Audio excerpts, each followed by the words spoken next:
the center is directly on top of our line. Let's mark that edge there. Okay, and let's do it again and mark it again. See how many times we can fit that diameter. And these would be terms that they would have been exposed to in an earlier lesson in the elementary. We'll do one more there. Yeah, so how many times did that fit on there?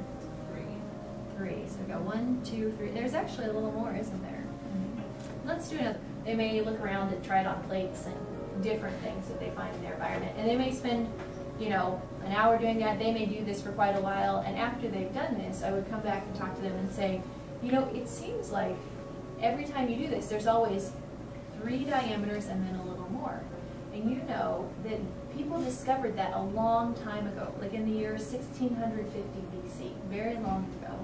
And they discovered, you know, the Chinese actually used that number 3 to talk about this relationship between the diameter and the circumference of a circle.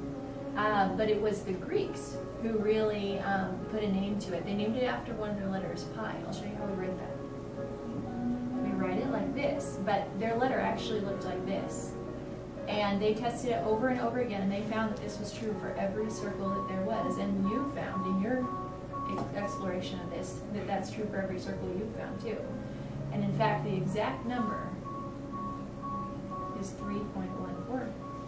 So then we would go on and show them how to use this to calculate mathematically and do it on paper. But so they are going back to these old friends in the sensorial area and learning these huge concepts about pi and all these beautiful things. Every new lesson is just one little step further than the one before that builds on. It's not like we're pulling this concept out of thin air and just like, okay, today we're going to talk about this. You have nothing to attach it to. It's based in these beautiful things. Sensorial materials are also a foundation for math. Our number system is based off of 10, and so most of our materials here have 10 in them. So we have 10 cubes in our big tower. We have 10 cylinder in our cylinder box. It's all preparing them for the work that they will be doing initially, well, all throughout math. But our first section in math that the children are introduced to is called numbers 1 through 10.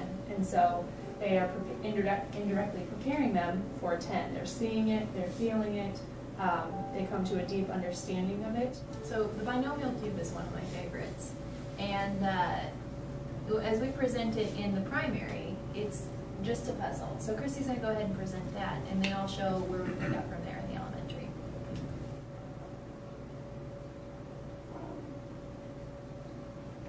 And I say we're going to build just like that.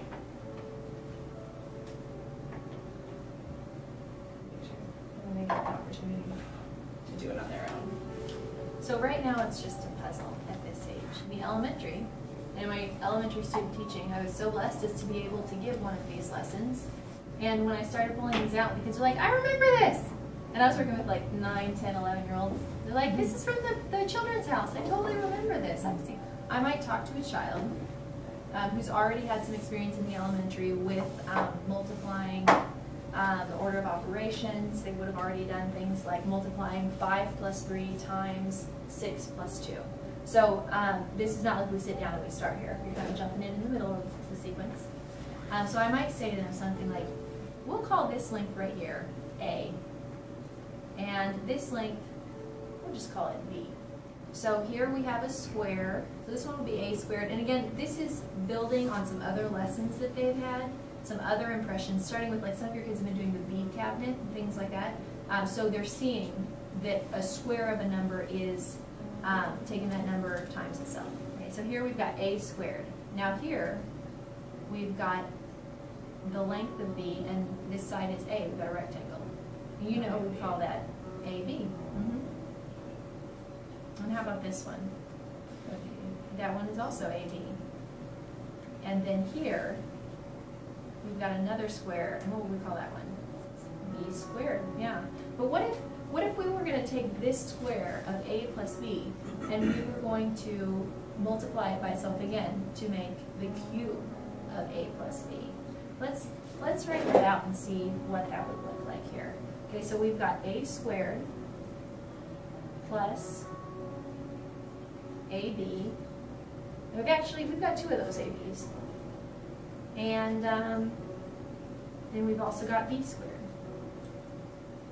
Okay, and you already know that to make a cube, we're going to multiply the square times itself. So we're going to multiply that times a plus b. Let's go ahead and try that and see what happens. I'll isolate some of these. So we're going to do a squared times a. And you remember when we've done this in the past that we always do the entire first parenthesis multiplied by the first part of the multiplier. So a squared times a would give us a cubed. So we'll do the next one. ab times a. There we go. Yeah. We've got two of those actually. So ab times a, that also gives us a squared b. And we could label all these, sometimes the children like to do the labeling. And then finally, we've got b squared times a. So we would go through this way and we would continue now doing the second layer by multiplying the entire first part of the equation times b. And so we would build that second layer on top of it. So this activity here that's just a puzzle when they're very young, that they're doing at age 3, actually leads right into algebra, like complex algebra. And we've talked about how children in the first plane, they want to repeat, repeat, repeat. But in the second plane, they want to repeat through amplification. So it's very common to introduce children to these complex algebra equations and have them want to create one that's a plus b plus c plus d all the way through z times a plus b. And they're figuring all this out, and it's just encouraging this great amplified repetition going on. So we talked about that the sensorial is a basis for language, for geometry, for math. We've talked about how they're the absorbent sponges, and this a deep understanding of the world around them is necessary for any creativity that they're going to have. So before I can build, I have to know what material I can use. I have to have experience with it. Before I can color, I need to see how these colors work together. So these lay the foundation, and every creative idea we have is based in this real understanding, a deep understanding of reality. So with that being said, people have asked me, like, do you see yourself using technology in the classroom at all? My answer to that is not at this age, because we want them to have every sensorial experience they have. I can look at a table on TV and see that it's there and that something is on top of it, but until I walk up to it and touch it, like, it's not the same. It's not the same learning experience. And so we want the children to be touching as many things, to be hearing as many things, and seeing as many things, and interacting with as many things as they can before they turn 6. So we do not have any screens here. Now, when they get to the elementary, we do want them to be prepared for life. We want them to know how to write papers and research things on the internet and video edit or whatever it is they're going to do. They need to have these tools, and I'm excited for them to have that. But at this stage, we really want those sensorial experiences. And when you think about before smartphones and iPads, when we went to the doctor and we had to wait, what did we do? We picked up a book. We looked through a magazine. We, maybe if we had a child with us, we talked to them about, well, what's going on? Well, the doctor's doing this, and this is happening, and maybe you struck up a conversation with somebody you didn't know who had experiences that were totally different from you, and made you think different things that you've never even thought about before. And now what do? We just hand them something, it all stops. Every moment that they could have been absorbing something is just gone. We've like taken that from them when we hand them an iPad or our phone or whatever it is. So I don't say this to you from a place of I think technology is evil. I say this from understanding how children work and knowing that they need all these moments, and that we're kind of robbing them of those when we put them in front of a television or an iPad or whatever it is. Their minds are like sponges, and so we want them to take it all in, like if they can be learning a new language, if they can be hearing a new idea, we want that. So that's why we recommend that really monitor their TV and evaluate TV watching.